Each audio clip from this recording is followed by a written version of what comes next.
बालविवाह आपण जे काही रोखले असतील तर बालविवाह करण्याचा प्रयत्न करणाऱ्यांच्या विरोधामध्ये कारवाई करण्याचा अधिकार कायद्याने आपल्याला आहे। तर आत्तापर्यंत या संदर्भात किती लोकांवर आणि काय कारवाई केलेली आहे याचा सदनाला माहिती द्यावी।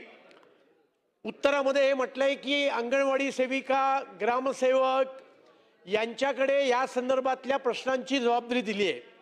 पण या प्रश्नाचा बारकाईने अभ्यास केला तर हा प्रश्न काही विशिष्ट जिल्ह्यांमध्ये अत्यंत गंभीर स्वरूपाचा आहे।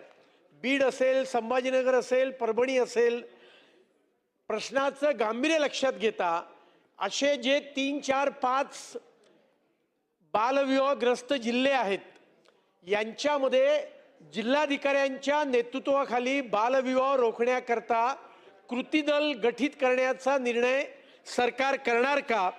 सरकार ज्या काही योजना करतंय याच्यामुळे आतापर्यंत किती बालविवाह रोखले गेलेत याची माहिती सुद्धा सरकारने द्यावी। असे माझे 3 प्रश्न आहेत।